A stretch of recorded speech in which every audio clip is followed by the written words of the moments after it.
Good afternoon, colleagues. I'm hitting the go live button and been waiting for a few moments for Dr. Campbell.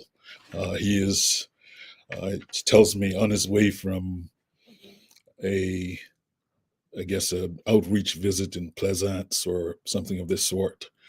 And so we're going to wait a few minutes for him to join us. So maybe I'll just say a few words while we wait for him to join us, and trust that he will be here rather shortly.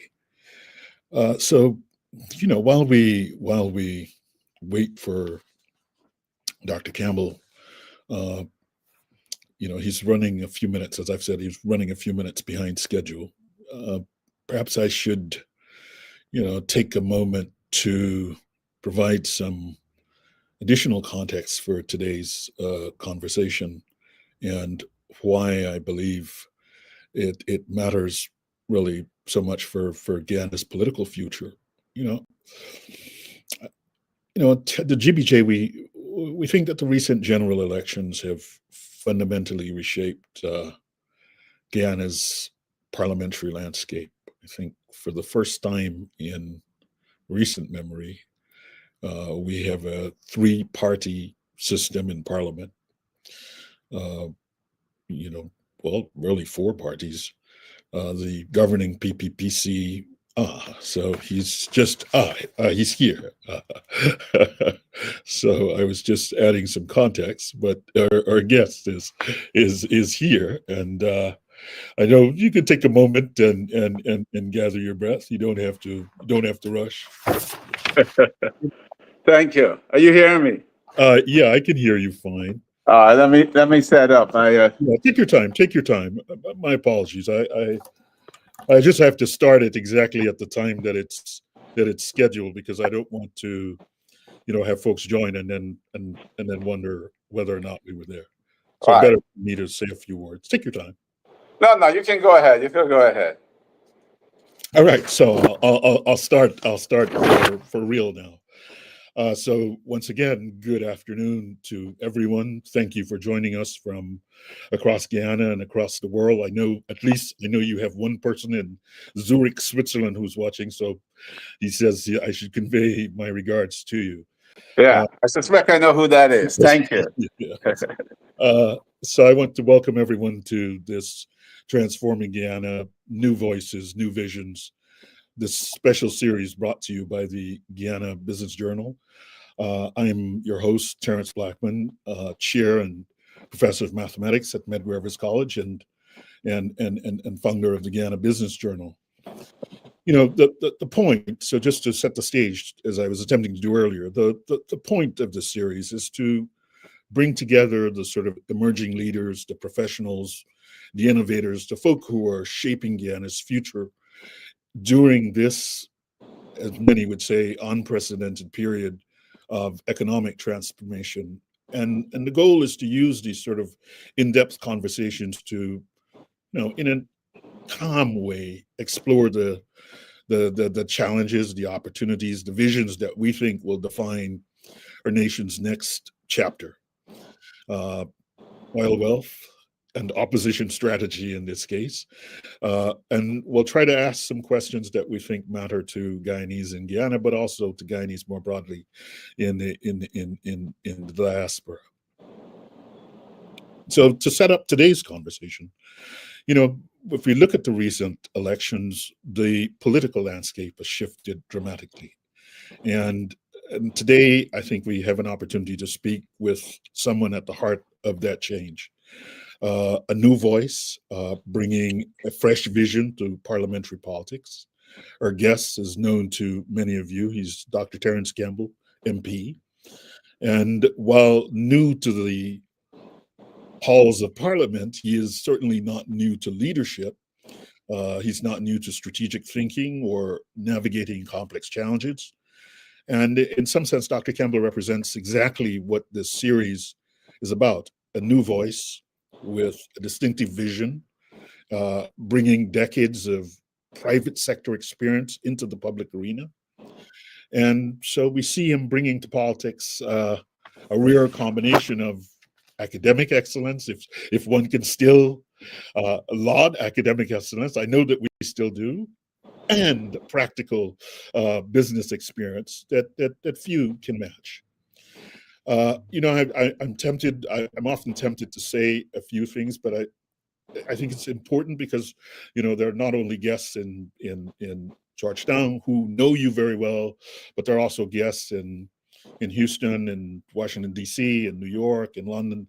And so let me just share a bit about your background before I invite you to speak, if that's okay. It's fine. Go ahead. Yeah. Dr. Campbell holds a doctorate in business administration from Edinburgh Napier University in Scotland. Before that, he pursued doctoral studies in economics and international business at Pace University's Lubin School of Business here in New York. He successfully completed his comprehensive exams, and so that as I was reading, I think you've literally almost completed 2 doctoral degrees. So yes, completing the comprehensive exams, many of folks would know, is akin to being 85% of the way there, and it's just a function of whether or not you and an advisor can link up in an appropriate way. So, I just wanted to say kudos on that. And I also wanted to add that he also earned an advanced graduate certificate in finance from Fordham University's Gabelli School of Business in 1998, and a Master's of Arts in International Business and Management with Merit from the University of Westminster in London in 1997. And beyond his academic credentials, Dr. Campbell is a professionally certified chartered insurance practitioner, having earned his associateship with the Chartered Insurance Institute in 1992, and holds a fellowship with distinction from the Life Management Institute, which was awarded in 1985. Many of you know Dr. Campbell from the business front. He's the founder and chief executive officer of the Camus Group, position that he has held since 1993. Many of you know that the COMEX Group is one of Guyana's most prominent business conglomerates, encompassing COMEX Limited, the FedEx franchise for Guyana, COMEX Suriname, which operates as FedEx Suriname, and Consolidated Cargo and Aviation Services, Inc., which serves as the ground handling for major airlines, including Caribbean Airlines, Amerijet, Leparcon. The group formerly included COMEX Restaurants Incorporated, which operated franchises for Church's Chicken, Dairy Queen, Mario's Pizza, where Dr. Campbell served as the chief executive officer from 2006 to 2020. I should note also that earlier in your career, you were the president of Apex Insurance Brokers. I could say, I think often when people see someone, they don't have a sense of the span of the career. And one of the things that we've tried to do is that no one appears fully formed today, right? There is someone who has worked as the CEO of Apex Insurance Brokers from 1997 to 2007, continues to serve as a consultant in this regard, and has helped to build Apex into one of the largest insurance brokerages in Guyana. And a decade as a hand-in-hand mutual life and mutual fire and life insurance companies, rising from a management trainee to assistant manager for marketing. And I want to get the sense of, you are indeed an accomplished business leader, an academic, a public servant,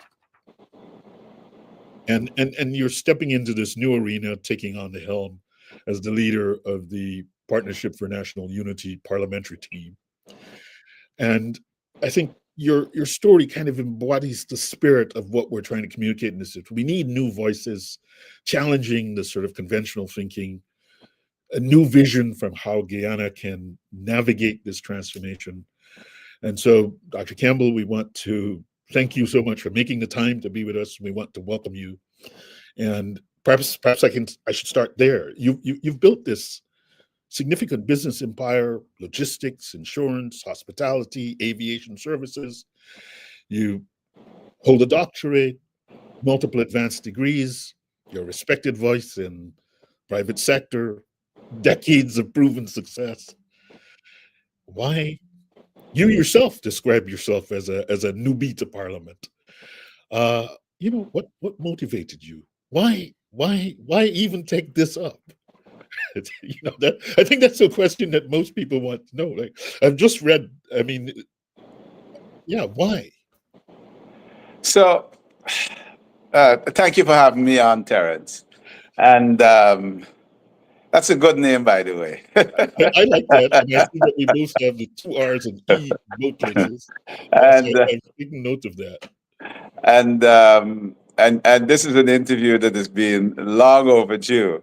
Yes, sir. We've had scheduling issues for many probably years. It might have been a year or 2 years we've been trying to get this done. Get together, yes. But never too late.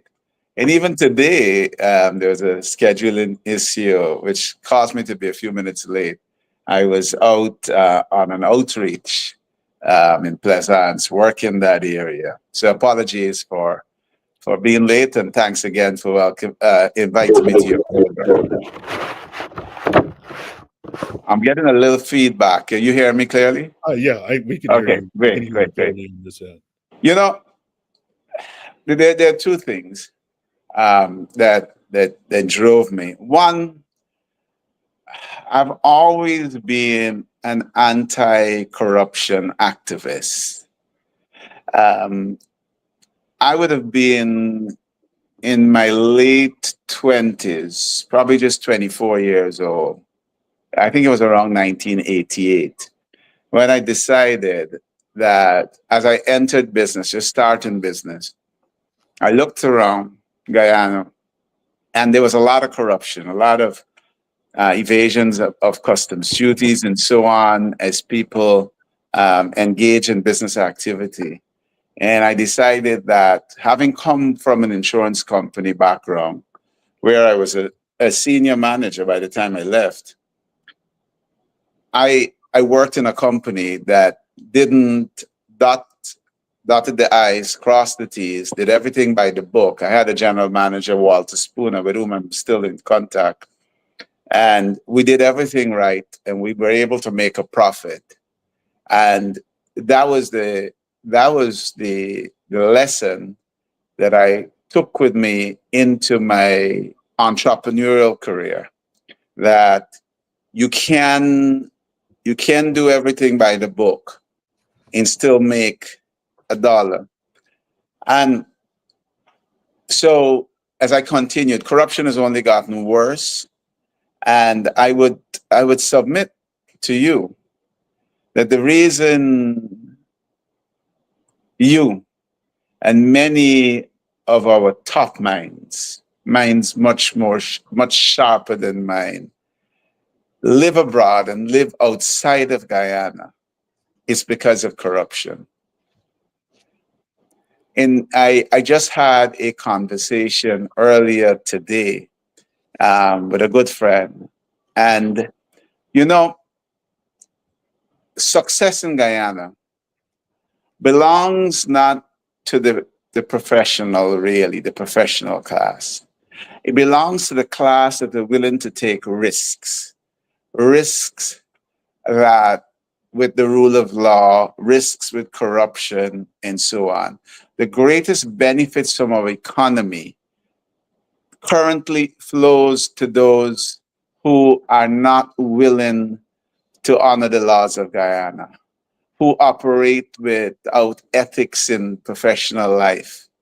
And what that does to those the professionals who qualify and are working jobs and so on, they look at this growing disparity between where they are and where this corrupt elite is. And there's a dissonance. They don't want to get involved in the corruption, most of them, and the dissonance occurs. And what is the result? Emigration. They leave. And so that has been a primary driver for me, because I think we need to, so that corruption has a lot of negative effects. effects on education, about which I'm passionate. We have had a 50% high school dropout rate for decades. I walk the streets of Guyana in a way now that I've never walked them before. And I run into young people who don't even see themselves as, to my mind, every young person should see themselves as being capable of being the president of Guyana. There should be no limit to their ambitions. And I run into young people who just have zero self-esteem in this country. The education system has failed them. They're lost. I would say that at least 50%, there's a correlation between the statistics that the international agencies give to us of 50% of Guyanese living in poverty, with 50%, I would say, of Guyanese who lack self-esteem, and 50% of high school dropouts. There's a strong correlation straight across there. And even as this fastest growing economy in the world, not necessarily true, but it may be over a number of years, is exploding, it is crushing, Terrence. It is crushing thousands of Guyanese. I meet them every single day. I just left Plaisance for the second day running. And those voters are saying to us, they're saying, we were treated badly and nobody looked out for us. Governments do not look out for us.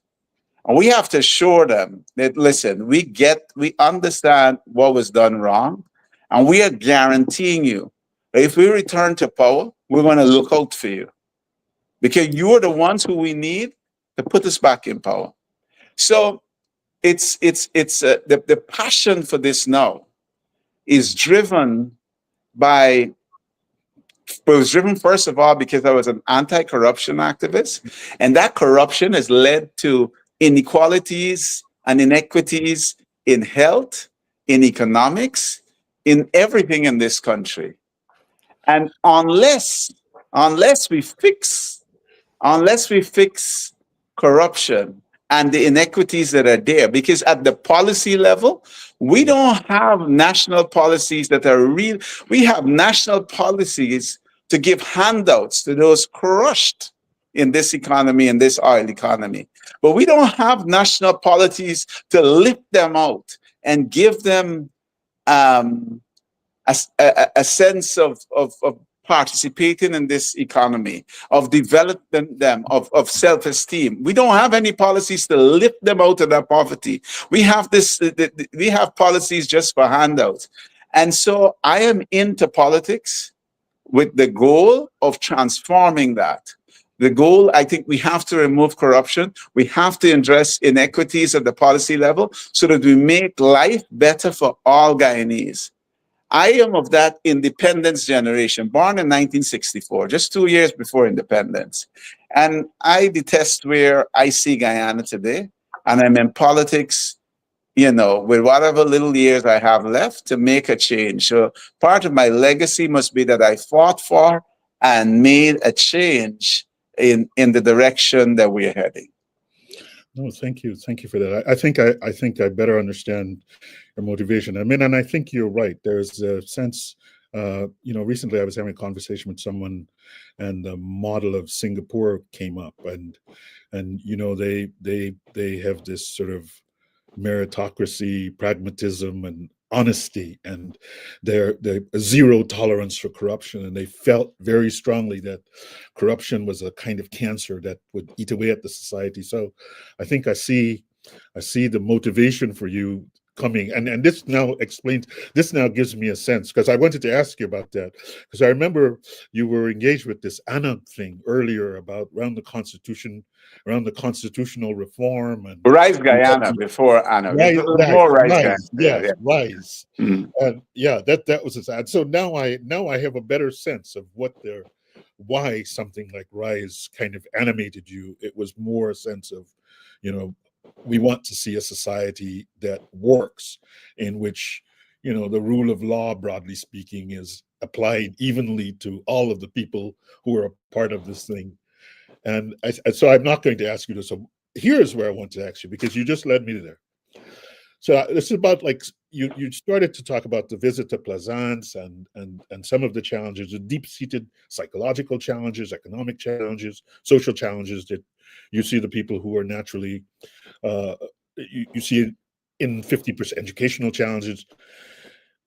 So talk about, like, your strategy and your vision for, you know, look, APNU suffered a real setback. I mean, there's no question about the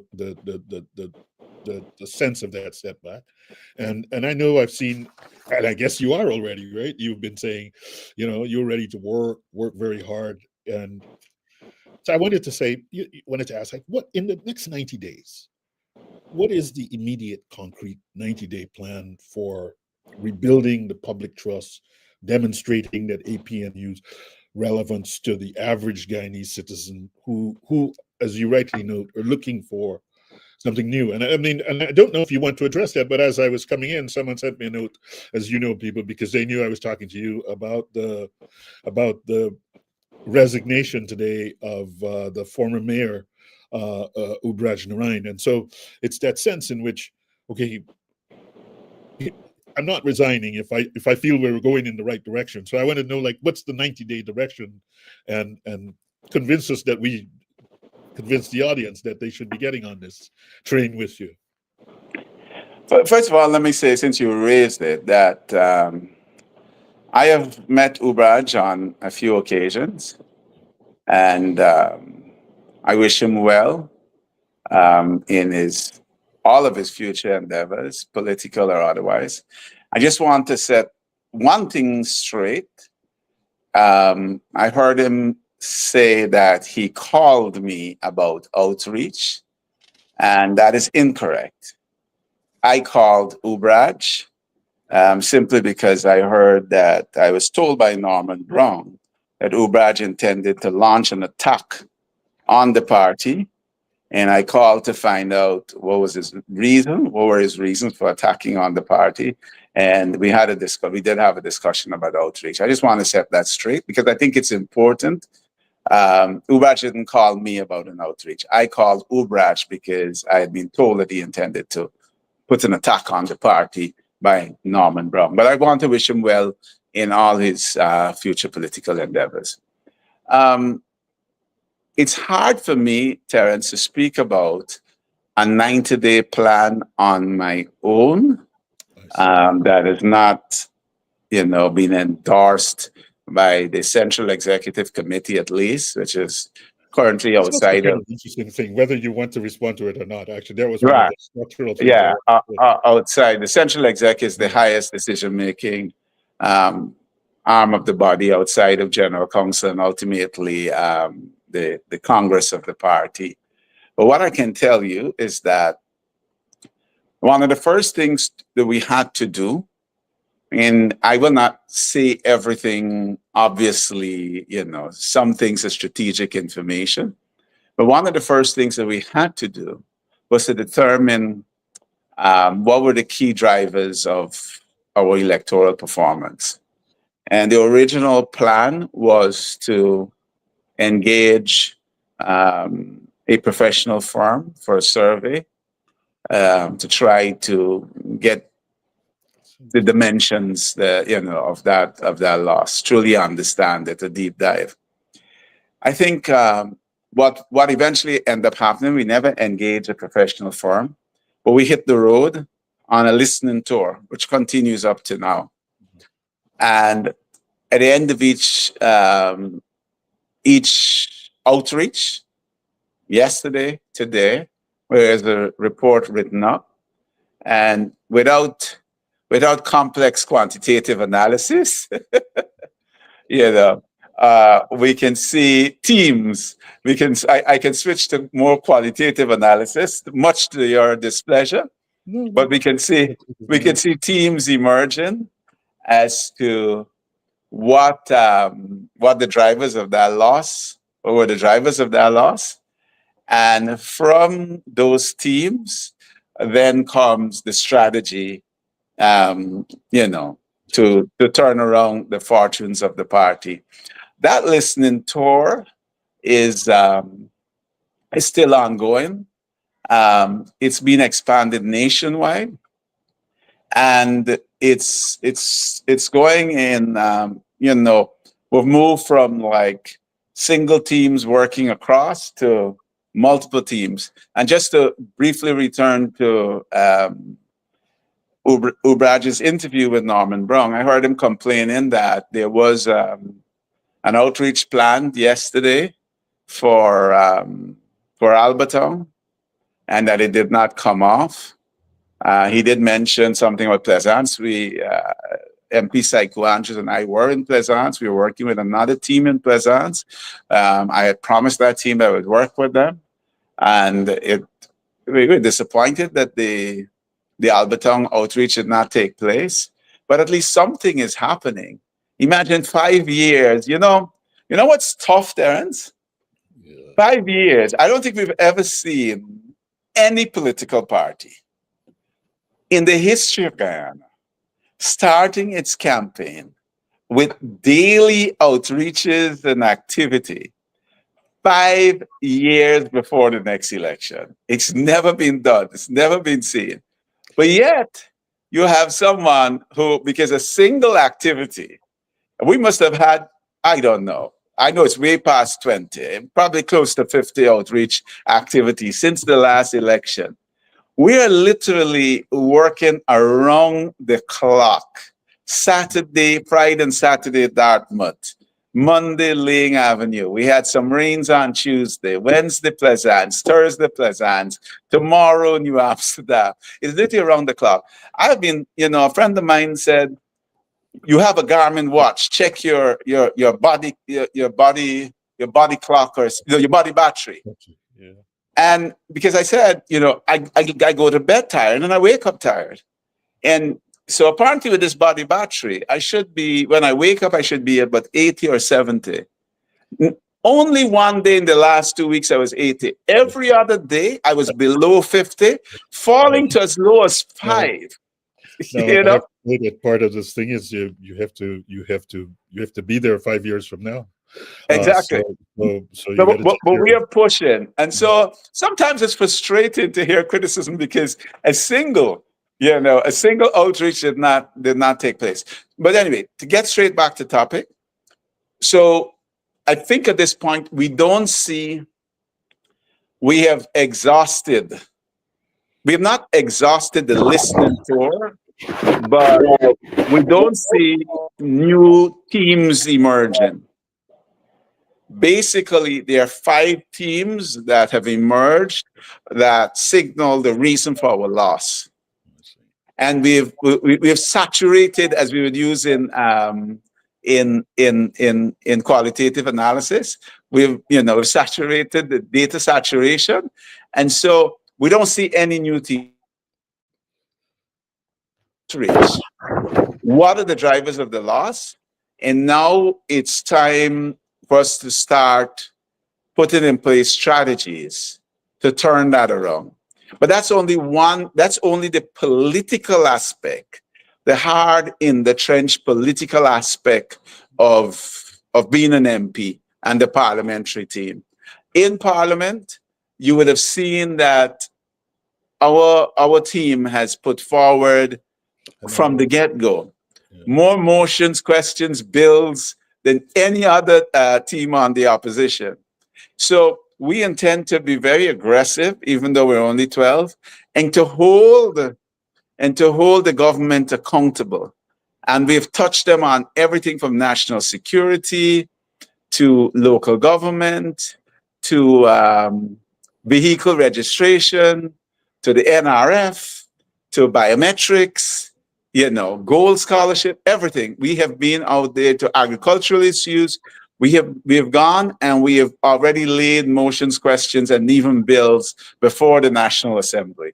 So the strategy is both in Parliament to hold the government accountable, to use Parliament as a platform to communicate with the people, also to hold the government accountable and to do the political work. I've said this over and over again. I think that proportional representation has been bad for Guyanan parliamentarians, in that parliamentarians have come to the point, mostly in the government benches and on the opposition benches. Being a parliamentarian has come to mean that you go to parliament and you go home, you enjoy the benefits of being a part. It's not about engaging with the constituency and engaging with your constituents. And so, as the parliamentary team lead, I am looking to get a change in that, to see all of the APNU parliamentarians out in the field, engaging the constituents, because that's the only way to win an election. So that's actually a question that's come in for you from John Yates. I'm on my phone, so I can't read it. So if you read it from me, the issue is kind of what is being done. So as you've talked about, the parliamentary situation, to bring all of the opposition members together as kind of an opposition over the next couple of years to address this challenge of you want to be a united opposition against a government with a 36-seat majority. And so, talk a little bit about your vision for, opposition collaboration in this kind of new political era. I mean, I've heard you allude to this Westminster conventions and things of that sort regarding the legal challenges of the. Let's move past the Westminster conventions for now. Listen, we have to be pragmatic here about the current situation. There are three parties in opposition. Yeah. There's the Win Party, there is the APNU Party, and there is Forward Guyana Movement. The supporters of the opposition, I recognize, and the APNU team recognize, that people want to see a unity on the opposition ranks to fight the PPP. They bigger than APNU. Even the APNU supporters bigger than Win. The enemy is the PPP, and the same thing.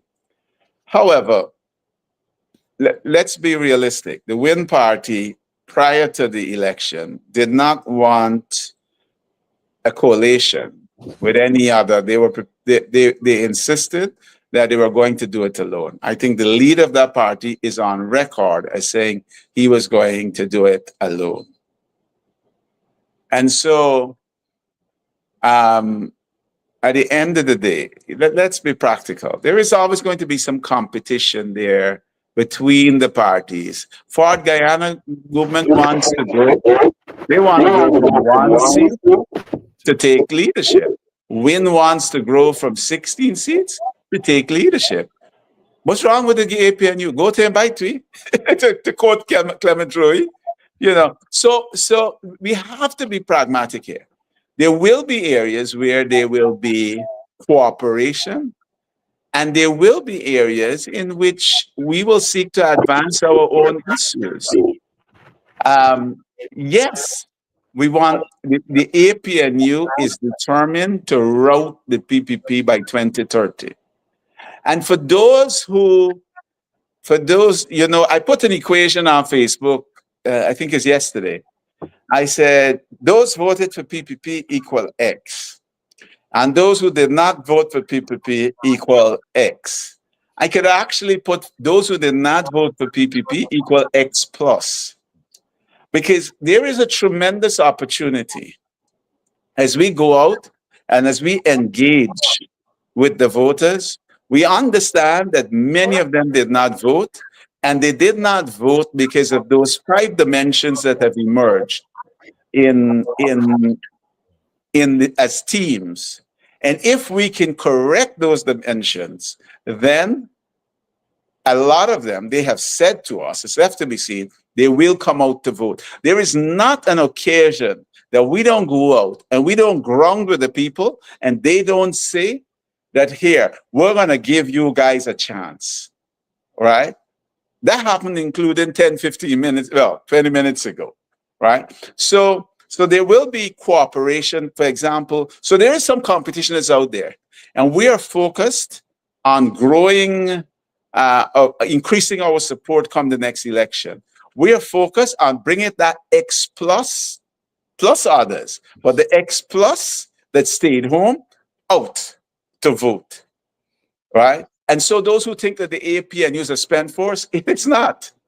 It is not. Yeah. Because can I ask you something along those yeah. lines? Is that maybe that's a background question? You know, like you've had these roles in, you know, business world, experienced operations, finance, marketing, human resources, logistics. You know, how do you see, you know, bringing that background into the parliamentary space, but also into this kind of outreach environment that you're, I mean, are you bringing some of those elements into the mix? So it's yes. You know, the voters are customers in my mind. And they've stopped coming to shop at my store. Yes. And I want to know why they've stopped coming and shop at my store. And I want them to tell me what I need to do at my store to get them to come back. Right? But it's not always easy. First of all, politicians view business people with a certain jaundice eye. And so it is, and we business people, I guess it's also the reverse. We view politicians with a jaundice eye. It's not always easy to marry the two philosophical approaches. You know, there are challenges. Some people don't understand it. And some people don't understand, you know, it's not always you want to talk the entire strategy of what you're doing. And you can't. Otherwise, you lose what's called a competitive advantage. Everybody knows exactly what your strategy is. So yes, we are bringing, and I think it's not an accident that you will find MP Saiku Andrews and I working together. It was not deliberate. We didn't sit down and say, hey, we're both businessmen, let's do this. I think we just gravitated to each other naturally because our approach is business. We are not phased by having to build from scratch. He built his business from scratch. I built my business from scratch. So we're not phased by the fact that the APNU is down to 12 seats. We're accustomed to the heavy lift of doing what's necessary to turn a situation around. You know, actually, on that note, I mean, one place where I think I actually thought you would have said this in the beginning, you know, this question of the, you know, you talked about your service in the investment committee for the National Resource Fund, and kind of, you know, you've been a fierce, consistent critic of the government's management of the fund. You know, you've called the oversight board a rubber stamp. And so I wanted, you know, like to give. I know you just said, well, strategically, you don't want to talk too much about but give us a sense of you know, how Terrence Campbell Central Committee led would kind of see this oil wealth, you know, maximum transparency, which you've been calling for, but real tangible benefits to the citizens that you have described throughout this conversation. You know, is there a different vision for how this might unfold relative to this natural resource fund? So the Natural Resource Fund, any sovereign wealth fund should have, and especially, well, not necessarily, one size does not fit all.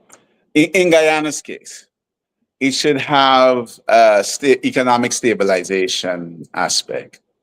It should have, just in case there are economic shocks. And it was only back in 2020 we had a serious economic shock in the form of COVID. The second, it should have, very important, we should build up a fund for intergenerational equity. And in Guyana's case, we need funds for infrastructure development. Now, I have advanced the bill, and one of the things I don't like about Guyana, Terrence, is first of all, there is this impression that it's stupid for the opposition to advance a bill. You know, you'll see the comments on Facebook. Y'all only get 12. Where you going with that? And it shows the immaturity in our politics, because everybody, if we advance a bill, government, other opposition parties, we should examine the bill on its merits. Not because something comes for the opposition means that it must be killed on or dead on arrival. And you know, in the US, and you're there, and you know, very often you will have bipartisanship, and you know, a Republican senator and a Democratic senator will come together and advance a bill, right?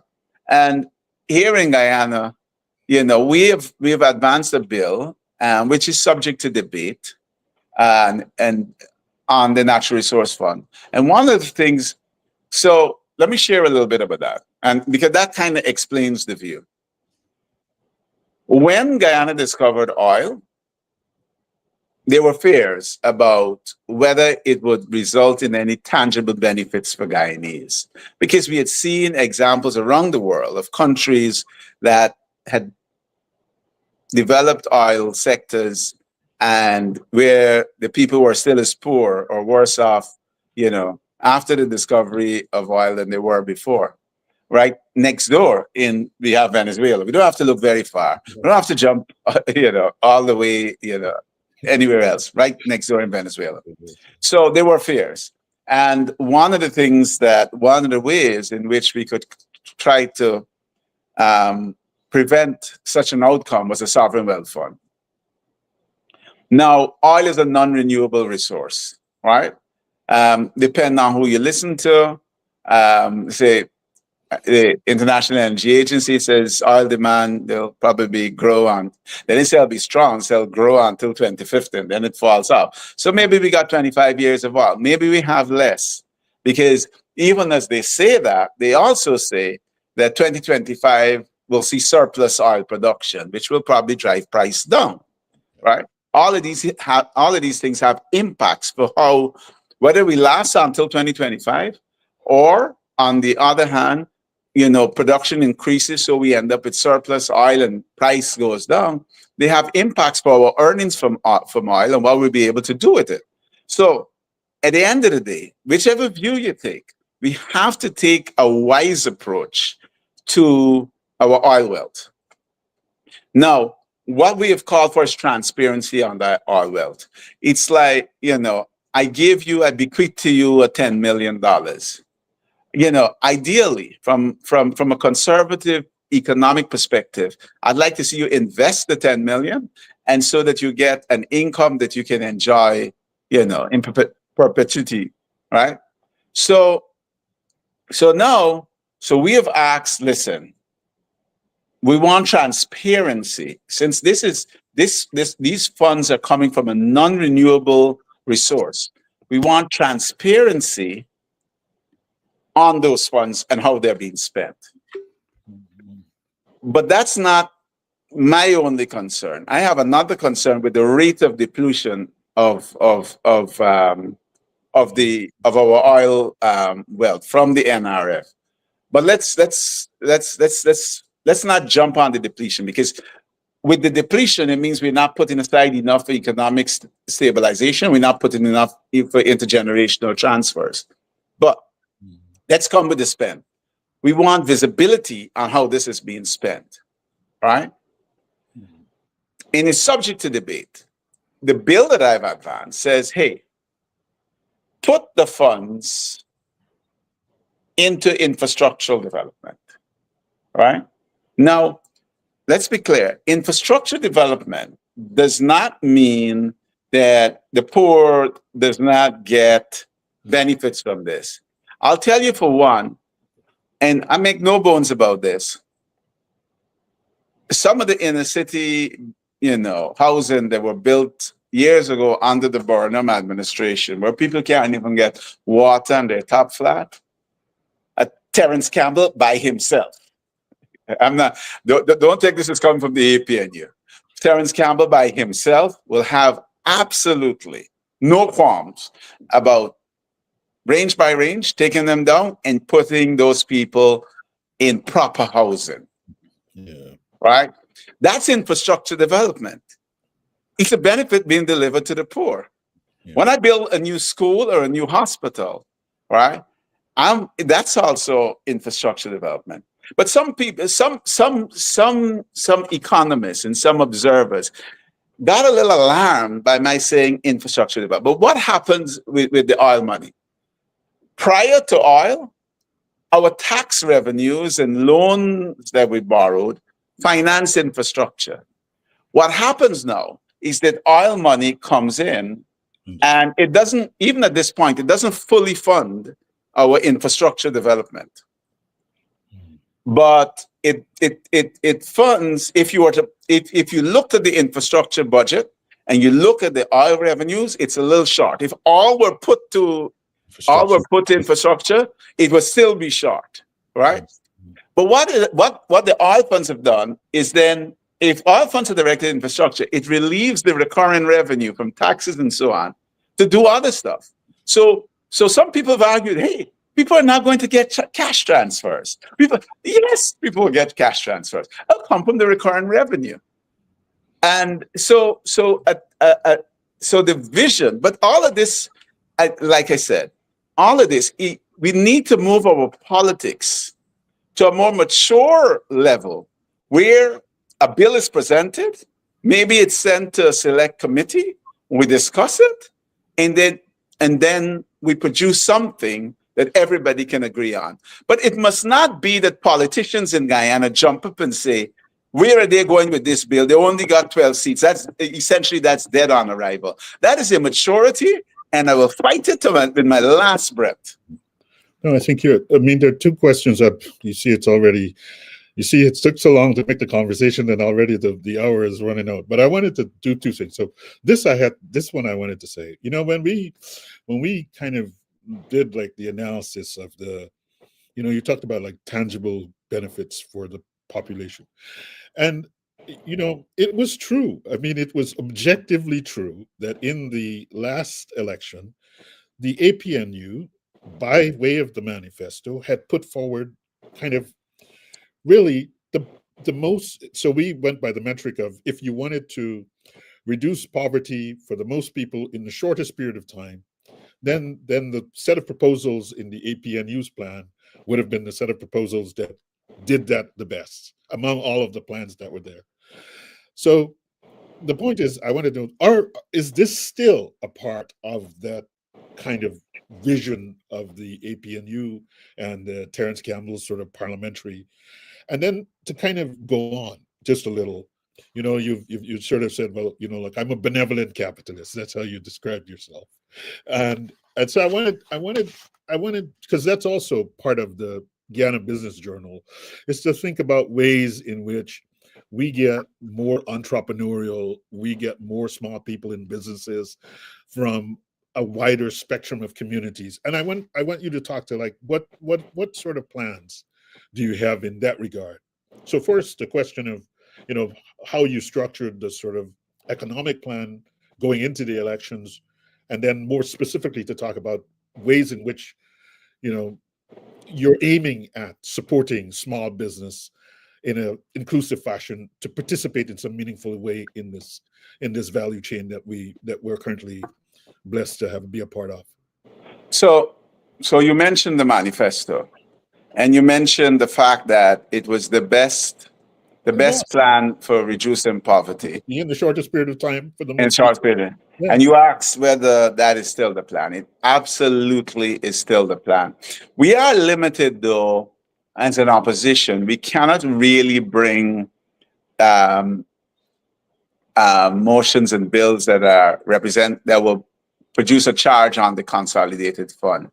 So I would love to go and take a bill to Parliament and say, our senior citizens deserve $100,000 a month.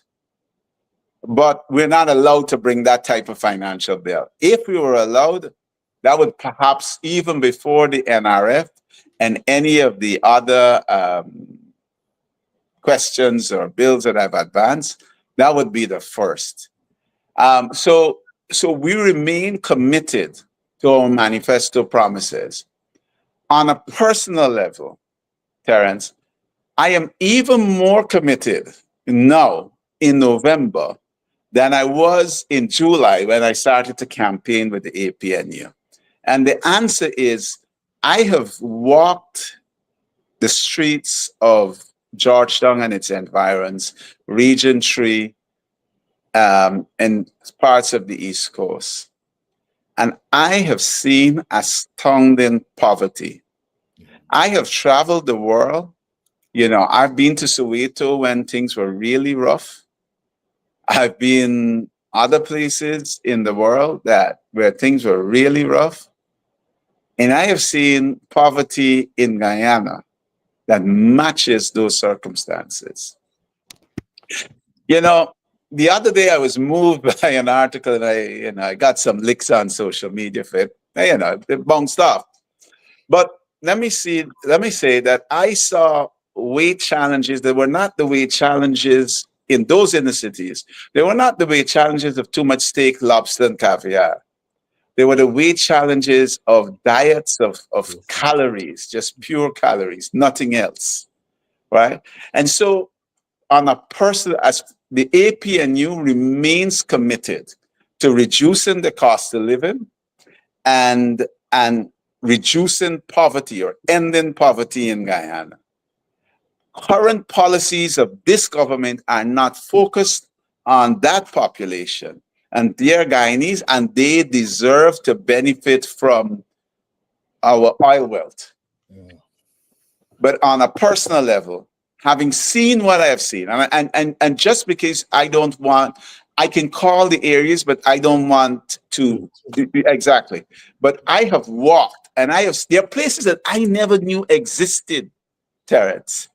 And I've been a guy, I've been in and out of Guyana. I travel, but basically one leg is always in Guyana. Whether I'm New York, London, wherever, one leg is always on the ground in Guyana. And there are places that I never knew. And the things that I've seen in those places. So that commitment to the ending poverty, to reducing the cost of living and ending poverty remains both for me personally, the parliamentary team, and the APNU at large. Now, in entrepreneurship, we have opportunistic entrepreneurs and necessity entrepreneurs. Amongst those trapped in poverty, they're actually going to be necessity entrepreneurs. And they open their little shops to sell and so on. But I think what we need to do is to upskill them. We need to upskill them and we need to find and put together the financing for them so that they can grow and they can earn and leave poverty behind. I like to talk the story of a guy who I buy ground handling equipment, airport ground handling equipment from. This guy lives in Miami. And if you talk to him, he does not know parts by part numbers. He doesn't go by part numbers. But you tell him about any piece of equipment and he'll tell you about the part, right? Mm-hmm. But this guy makes over $8 million a year, US dollars. He has just been given a skill and he has used that skill to remove himself from poverty. And so the first thing I think we need to do, and it has to be a commitment from the heart. You really have got, it's not just about, and this is why I was aggravated over the weekend. It's not just about walking around in the inner city in the latest designer shades. And I don't care who's upset with me for saying this. I'm doubling down. It's not about walking around in the inner city in the latest designer shades and so on. You have to you have to feel from the heart. What you see has to impact you inside and drive a commitment in you that I am going to do everything that I can to help these people to get out of their current circumstances. It's not about handouts.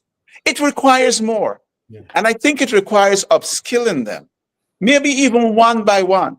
I've always said that in the unlikely event I become president, in the unlikely event I ever become president of Guyana, the Ministry of Human Services is going to be doubled or tripled, because I would have to deliver on my promise to those people. And it's not just but a promise to them, but what I feel in my heart for them. I was born into poverty.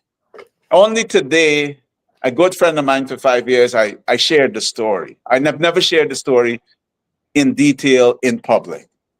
And so if I share that story, you would understand, because my life's journey, I've been phenomenally blessed despite my Humble beginnings. Yeah. that's a lot less than just humble beginnings. Humble beginnings is an understatement, right? I was born in 1964 in Madhya, in poverty. And so it requires upskilling them. It requires mentoring them. It requires giving them financing to start on their own, right? So that they can lift themselves. We're never going to be, I'm practical. I'm never going to be 100% successful. But as many of those who are mired in poverty that we can get out, that is the plan. And for those who move up the food chain, one of the things that we had in our manifesto, it was a line or two, was a junior stock exchange. Because for many of them, getting financing from the bank is a problem. I mean, I was having problems getting financing from the bank up to about 2-3 years ago. And I've been in business, at that point, I've been in business over 30 years, 3 decades, never faltered on a bank loan, you know? And so it's about a junior stock exchange where maybe for the first 5-10 years, there's no corporation tax and so on. And they don't have to sell their souls. They can still retain ownership of the business, get the financing, get a board, get the correct advice so they can scale their businesses. So these are some of the plans that we had. And we also had plans for those who were going to go to school, learn a trade and so on, a stipend to keep them going through that period as we upskill them. Because many times people can't take the time to go, into these training programs because they need to eat. So these were all the plans that we had as an APNU government to help those people, and we remain committed to them. Yeah, this has been a really, I know it's we're hitting up what's 5:58, and so there. I mean, I want to mention 2 people. So one person, as you spoke a moment ago, another one of the Guyanese who I have some tremendous respect for is this woman, Karen Abrams, former basketball player, St. Rose's, and the founder of STEM Guyana. And as you spoke there a moment ago, that's in some ways one of the ways in which she speaks about, she, I think, has helped me to see the importance of education for every single child. And she sort of flipped the thing around and she said, look, it's not about the kids who are passing for, the elite secondary schools, but the point is, in this moment for Guyana, is to frame a vision where you want an elite school for every single Guyanese, and I think what you just addressed there is sort of something that has resonance, and I hope that as you folks continue along this path. Well, we have to have equity in education, right? That's a great leveler. Equity in health. That's a great leveler. Equity in economics, in the distribution of the resources of this country. We don't have those things. And there is not a will demonstrated by this government to ever bring that, to fruition. Well, I know we've come to the end of we've come. So let me just ask you. So this has been a really it's been an incredibly insightful hour, and I think initially my goal here is to get a sense of like what is this guy really passionate about? What is he real? And I think I understand that much better now. And I think that the commitment that you just expressed to a genuine commitment to poverty, not the, not the sort of superficial commitment to poverty that sees it as a place to have a photo opportunity to represent, but to genuinely understand that if you want to move someone from poverty to self-actualization, that requires a lifelong commitment to doing things, to creating institutions, to being a mentor, to being a supporter, to being a funder, to being a whole series of things, to build institutions designed for doing these things. And I think we have the sense that that is something that you certainly care about. And I want to thank you for the candor and for sharing that vision with us. So maybe as maybe as we close, I say, give us the last sense of like what your new vision for Guyana. I mean, I think we see the contours, the corruption, the care for those who are less fortunate, the ability to sort of build things. But I'll give you the last word. Well, we can end where we start. Respect for the rule of law. Reducing corruption. I'm practical. We're never going to eliminate it. Aiming to reduce inequities in education, in health, in the distribution of resources, and so on. And then that would lead to a Guyana, a more equitable Guyana. And here's the vision. A Guyana where Terrence Blackman, even if he left and went to get his PhD, the day after he defends his doctoral dissertation will be on the first flight returning to his homeland. That is the vision. I want a vision where our best and brightest return to Guyana because we have a country where the rule of law is observed. You talked about Singapore, and just let me share this quick one with you. I was in Singapore, and I went for I was walking, just arrived, stepped out of my hotel, discovered that just down the road there was a mall that had good food and so on. So I'm walking, going to the mall, and even for me, my disrespect for the rule of law, I reached a traffic light, right? And there are 30, 40 people, it's a dense, there are a lot of millions of people there on that. And so I reached the traffic light. And in typical Guyanese fashion, I look left, I look right, there was no car coming, and I ran across. And I realized nobody was running with me. Nobody was running with me. I got across and I turned back, and the skulls on everybody's face looking at me as, you crazy, And that was the last time that I jaywalked in Singapore. I want a society that respects the rule of law, the way we use the roads, the way we engage in business, everywhere, removing the corruption. And I think that's the society that when you graduate, when Terrence Blackman finishes his doctoral dissertation, he's not going to take up a job as dean or professor or assistant professor along the way at Medgar Evers. He is jumping on the first plane to come back to teach at the University of Guyana that's going to welcome him. Important that I say a University of Guyana is going to welcome him. And that's what we need. If we are really to develop Guyana, a Guyana that's going to be able to compete in 2050, 2070, and so on, 2100, that's what we have to fix. Where our best and brightest return to develop this country. And we can only do that if we drive it towards being a meritocracy. Well, Dr. Terrence Campbell, MP, leader of the APNU's Parliamentary Delegation, thank you once again for this frank and wide-ranging conversation. You've certainly given us much to think about, and to our audience, I notice someone agrees with you that the question of the rule of law is of vital importance. No rule of law in Guyana is the main reason. some folks are interested in seeing this being replayed in some various outlets. We'll try to do some of that. And so let me say thank you to the audience for your engagement and for your thoughtful questions.